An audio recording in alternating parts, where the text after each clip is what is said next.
அனைவருக்கும் வணக்கம். நான் நவீன் பேசுறேன். சித்தாந்தம் சேனலுக்கு உங்களை வரவேற்கிறேன். நம்ம ரொம்பவே இன்ட்ரெஸ்டான டாபிக் பார்த்துட்டு இருக்கோம். அதுதாங்க திருமண பொருத்தம். இதுக்கு முன்னாடி தின பொருத்தம், கண பொருத்தம், மகேந்திர பொருத்தம் பத்தி பார்த்தோம். இன்னைக்கு நம்ம ஸ்திரீ தீர்க்க பொருத்தத்தை பத்தி பார்க்கலாம். ஸ்திரீ தீர்க்க பொருத்தம் அப்படின்னா என்ன? ஸ்திரீனா என்ன? தீர்க்கம்னா என்ன? ஸ்திரீ அப்படின்னு பாத்தீங்கன்னா பெண்ணை குறிக்கிறது. தீர்க்கம் அப்படின்னா முழுமையான ஒரு விஷயத்தை பத்தி குறிக்கிறது. அப்போ பெண்ணுக்கு கிடைக்க வேண்டிய முழுமையான விஷயங்களை பத்தி சொல்ல போற பொருத்தம் தான் ஸ்திரீ தீர்க்க பொருத்தம். பொதுவாக பார்த்தீங்கன்னா ஒரு பெண்ணோட வாழ்க்கையை இரண்டு பாகங்களாக பிரிக்கலாம். திருமணத்திற்கு முன், திருமணத்திற்கு பின் அப்படின்னு சொல்லிட்டு. திருமணத்திற்கு முன் அவங்க எவ்வளோ ஹாப்பியாக இருந்திருக்காங்க, எவ்வளோ செல்வ செழிப்பாக இருந்திருக்காங்க, எவ்வளோ ஆரோக்கியமாக இருந்தாங்க. அவங்க வீட்டை பொறுத்த வரைக்கும் அவங்க தான் அந்த வீட்டுக்கு மகாலட்சுமி. சரிங்களா? இதே மாதிரி இதே லைஃப் திருமணத்துக்கு அப்புறமும் அவங்களுக்கு கண்டினியூ ஆகணும் இல்லையா?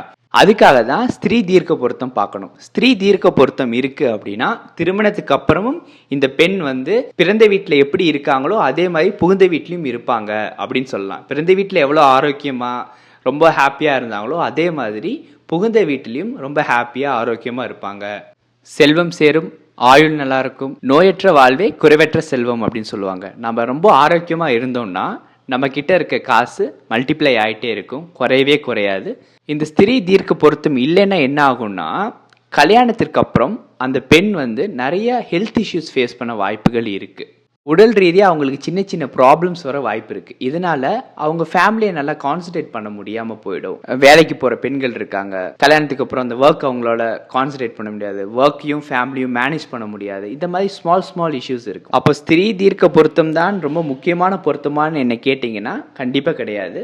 ஏன்னா இந்த பொருத்தம் இல்லைனாலும் உங்களோட ராசி கட்டத்தில் 2ஆம் வீடும் குருவும் நல்ல ஸ்தான பலத்தோட இருக்காங்க அப்படின்னா கண்டிப்பா நீங்க கல்யாணம் பண்ணலாம். ஸ்திரீ தீர்க்க பொருத்தம் இல்லைனாலும் கல்யாணம் பண்ணலாம்.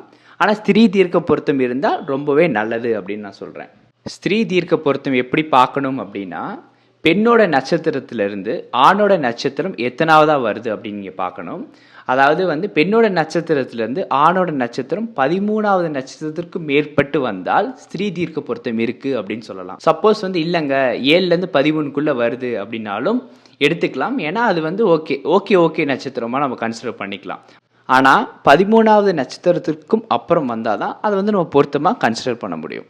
எல்லாருக்குமே தெரியும் நட்சத்திர வரிசை அஸ்வினியில் ஆரம்பிச்சு ரேவதியில் முடியும் அப்படின்ட்டு. உதாரணத்துக்கு பெண்ணோட நட்சத்திரம் மகத்தில் இருந்துச்சு அப்படின்னா மகத்தை நீங்கள் 1ஆம் நட்சத்திரமா கன்சிடர் பண்ணி அங்கே இருந்து 13வது நட்சத்திரம் அதாவது திருவோணத்தில் வருது. ஸோ திருவோணத்திற்கு அப்புறம் வர நட்சத்திரம் எல்லாத்துக்குமே ஸ்திரீ தீர்க்க பொருத்தம் இருக்கும். சரிங்களா? சப்போஸ் திருவோணம் பெண்ணோட நட்சத்திரமா வந்துருந்துச்சுன்னா திருவோணத்துலேருந்து 13வது நட்சத்திரம் அதாவது புனர்பூசம் ஆணோட நட்சத்திரம் அமைஞ்சிச்சுன்னா அது கண்டிப்பாக ஸ்திரீ தீர்க்க பொருத்தம் இருக்கு அப்படின்னு சொல்லலாம். இந்த வீடியோ உங்களுக்கு ரொம்பவே பிடிச்சிருக்கும்னு நினைக்கிறேன். 10 பொருத்தங்களை பற்றி வீடியோ போட போகிறேன், மறக்காமல் பாருங்கள். இந்த வீடியோ உங்களுக்கு பிடிச்சிருந்துச்சுன்னா லைக் பண்ணுங்கள், ஷேர் பண்ணுங்கள், நம்ம சேனலை மறக்காமல் சப்ஸ்கிரைப் பண்ணிக்கோங்க. ஸ்திரீ தீர்க்க பொருத்தம் தேவையா தேவையில்லையா அப்படின்னு சொல்லிட்டு கமெண்ட்ஸில் பதிவு பண்ணுங்கள். உங்களோட ஒப்பீனியன் எனக்கு ரொம்ப முக்கியம். அப்போ தான் அடுத்தடுத்து வீடியோஸ் போடும்போது எனக்கு நிறைய விஷயங்கள் ஷேர் பண்ண முடியும். சரிங்களா? அடுத்த வீடியோவாக நம்ம யோனி பொருத்தத்தை பற்றி பார்க்கலாம். நன்றி, வணக்கம்.